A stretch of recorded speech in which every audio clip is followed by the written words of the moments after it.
चलिए आज हम समझेंगे किरचॉफ के नियमों को। किरचॉफ ने दो नियम दिए थे।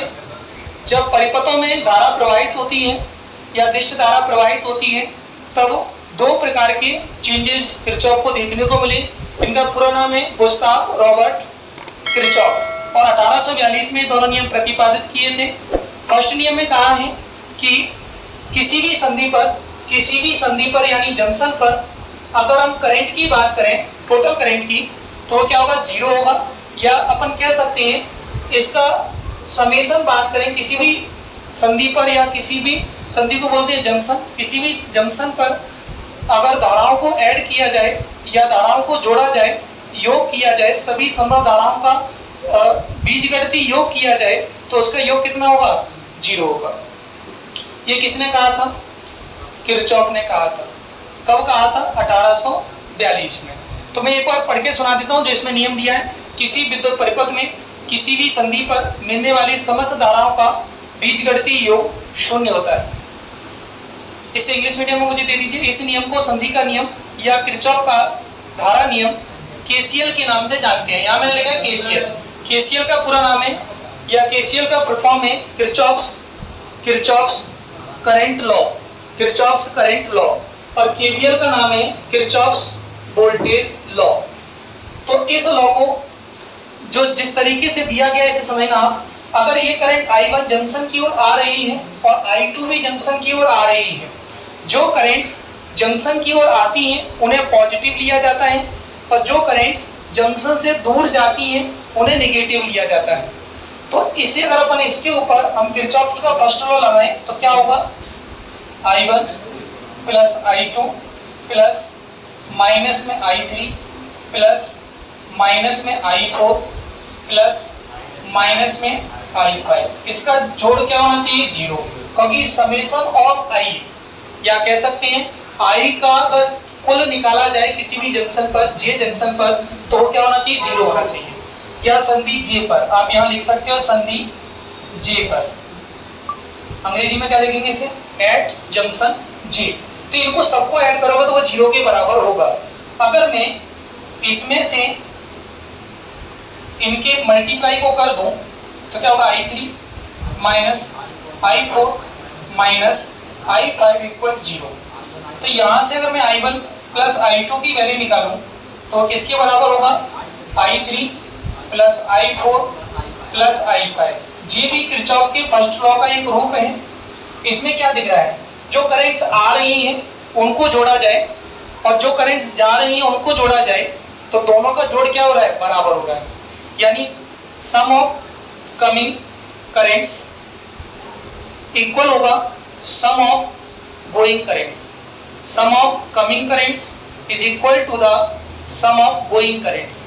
ये भी किरचॉफ लॉ से ही निकल के आया है। तो हम कह सकते हैं किसी भी जंक्शन पर जो करंट टोटल निकालोगे वो क्या होगा, जीरो होगा।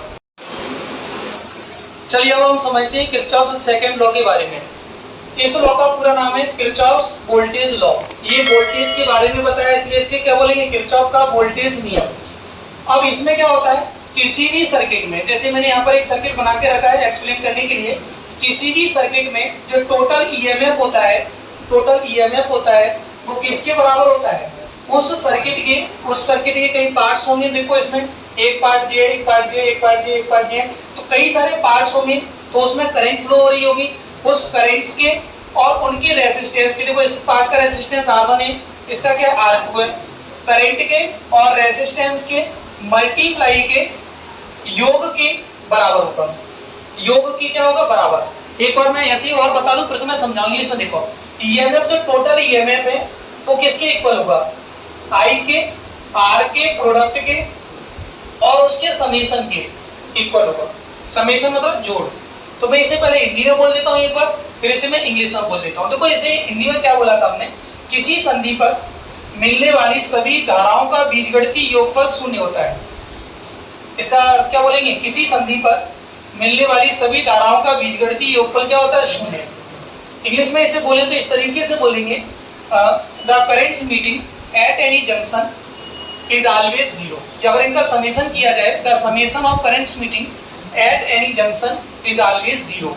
इसमें क्या होगा, टोटल ईएमएफ देखो कल मैं इंग्लिश ही बोला, टोटल ईएमएफ। और यहाँ पर एक और बात बोली कि क्लोज सर्किट का ईएमएफ होना चाहिए। क्लोज सर्किट जानते हो, जो बंधा हो, चारों ओर से बंद हो।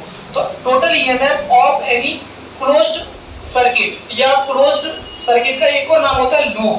Total EMF of a loop is equal to the sum of product, जो प्रोडक्ट लगाए, sum of the product of currents flowing in different parts and corresponding resistance in the loop किस किस का प्रोडक्ट है?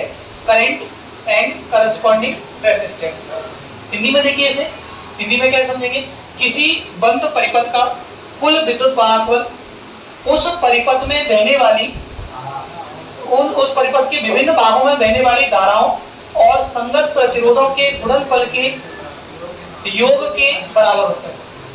एक बार और बोल दूं जिससे याद होगा तुम्हें।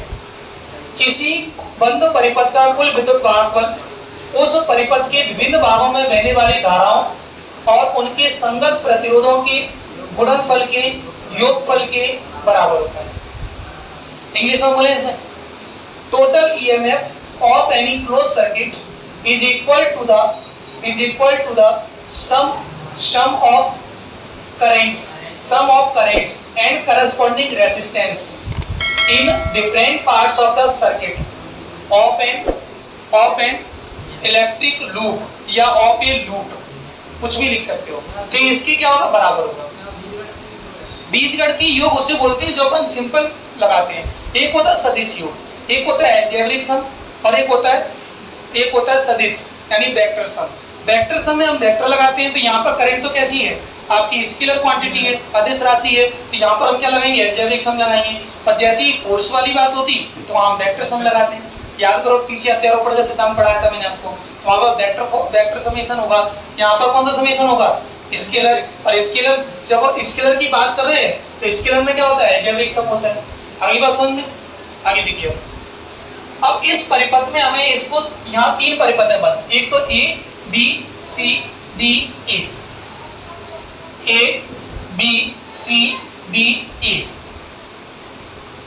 बंद परिपथ ए बी सी डी ए में ध्यान दो, मैंने एक सेल माना है E1। इस सेल में से धारा बह रही है वो प्लस से माइनस की ओर बहती है, तो इधर की ओर बह रही I1 और इसका रेजिस्टेंस कितना मान लेता हूं मैं? R1। ऐसे ही दूसरा सेल है E2, इसमें से जो करंट फ्लो हो रहा है वो I2 है और इसका रेजिस्टेंस कितना है? R2 है। इधर नीचे आए तो नीचे मैंने सेल नहीं लगाया है, यहाँ पर केवल रेजिस्टेंस है R3, तो इसमें टोटल करंट कितना फ्लो होगा? I1 plus I2। अब यहाँ से कुछ करंट इधर चला जाएगा, कुछ ऊपर की ओर चला जाएगा। अब यहाँ एक चीज और देखिए, जो मैंने एरो ऐसे बनाया है, इसका मतलब हमें ऐसे सर्किट को पढ़ना है। तो सर्किट कैसे पढ़ रहे हैं? देखो A B C D और फिर E। ये पूरा सर्किट कंप्लीट तभी होगा जब अपन ए पे पहुंच जाएंगे। बाउंड्री खत्म कब होगी? बाउंड्री कंप्लीट चारों ओर से कब गिरेगी? जब हम यहाँ तक तार लगा देंगे। तो ए बी सी डी ए, इस परिपथ में ध्यान दो, कई बैटरी है या सेल है। बैटरी और सेल एक ही होते हैं। बैटरी जब सेलों का समूह हो जाता है, ग्रुप हो जाता है, तो उसे बैटरी कहने लगते हैं। सेल क्या होता है? एक होता है अकेला, ठीक है ना, प्लस माइनस हो गया। तो बंद परिपथ ए बी सी डी ए में लगाना है इसमें in close circuit A B C D A. अब ध्यान दो, इसमें अगर हम करंट की अपोजिट डायरेक्शन में चल रहे हैं, करंट की अपोजिट डायरेक्शन में, देखो अपन जा रहे हैं ए से बी और करंट किधर को जा रही है? इधर को। तो हमें निशान अगर करंट के अपोजिट चल रहे हैं तो माइनस लेने हैं, करंट के अपोजिट चल रहे हैं तो क्या लेने हैं? माइनस। करंट की डायरेक्शन में चल रहे हैं तो पॉजिटिव। आगे बात समझ में? तो अब देखो हम कहां से आ रहे हैं? ए से बी की ओर जा रहे हैं। हम जा रहे हैं ऐसे देखते हुए हमें दिख रहा है कि हमारी ओर ही चला आ रहा है सेल, तो करंट इधर को चली आ रही है इसकी। तो इस E1 को किस में लेंगे? माइनस में। इस माइनस में लेंगे इस E1 को। समझ में आया सब लोगों को? E1 माइनस कब ली जाएगी? जब हम करंट के अपोजिट चलेंगे। हम चल रहे हैं और करंट हमारी इधर की ओर चली आ रही है, तो हम क्या करेंगे? उसे E1 को माइनस में ले लेंगे। अगली बात बताओ, इधर देखो, इधर और कई सेल है, इसमें हम देख रहे हैं सेल को मिल गया एक और सेल। एक और सेल अब की किस में चल रहे हैं? करंट की डायरेक्शन में। तो बताओ इससे क्या लेंगे? तो पहले हमने कहा कि E तो हमने चेक कर लिया, E तो 2 ही है इसमें। E कितनी? 2। कोई समझ में नहीं आई हो तो बात बता दो मुझे, समझ आ गई इतनी बात? करंट की डायरेक्शन में चलेंगे तो पॉजिटिव और करंट की अपोजिट डायरेक्शन में चलेंगे तो नेगेटिव। अब उधर की साइड इसके बारे में देखो, I और R के बारे में।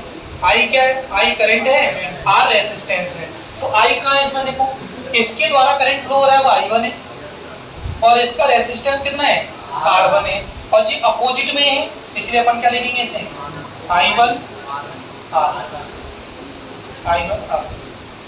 अब इधर नीचे आएंगे, इधर को चलेंगे तो जी काय का होगा, प्लस का I2।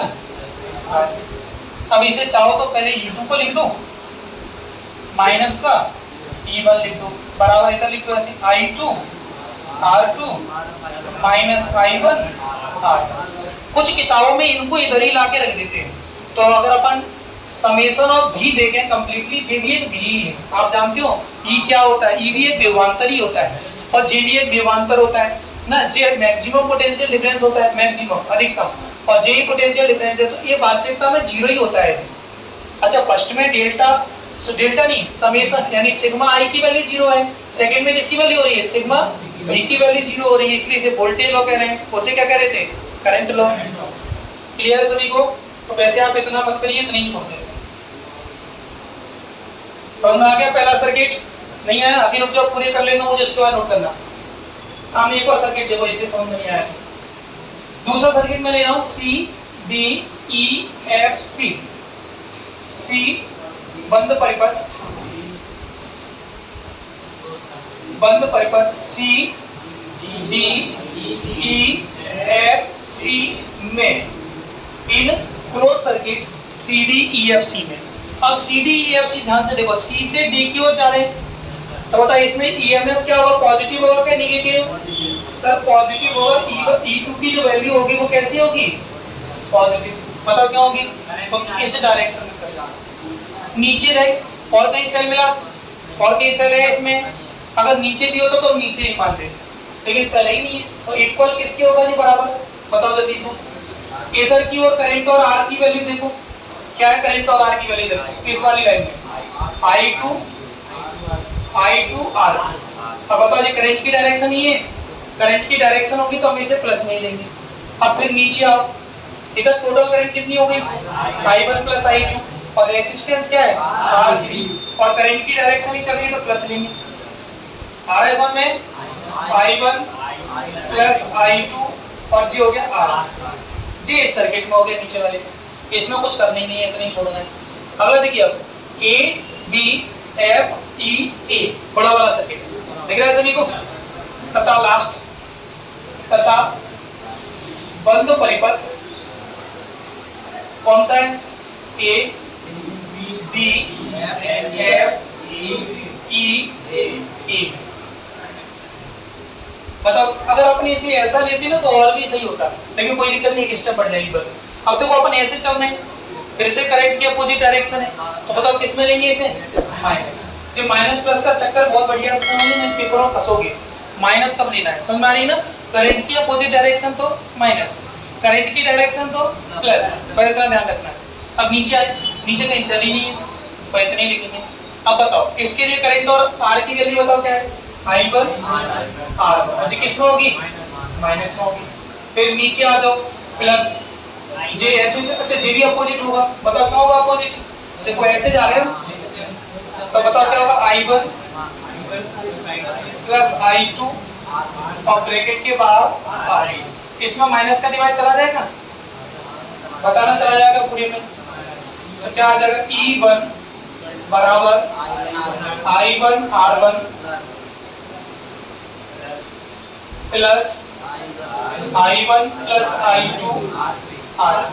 अगर पेपर में आता तो आप ऐसे से करके आएंगे और अच्छी तरीके से इसे लिखेंगे। मुझे उम्मीद है आपको एक पूरा टॉपिक अच्छे से समझ में आ गया होगा। कोई डाउट है आप लोगों का जो ऑफलाइन बैठे हैं, पूछ लो। करंट की डायरेक्शन में पॉजिटिव, करंट की अपोजिट डायरेक्शन में नेगेटिव। आज के लिए इतने ही रहने देते हैं।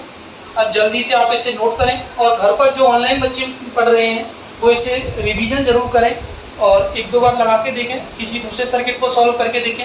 आज के लिए इतना ही, मिलते हैं अगली वीडियो में, तब तक के लिए take care and good bye.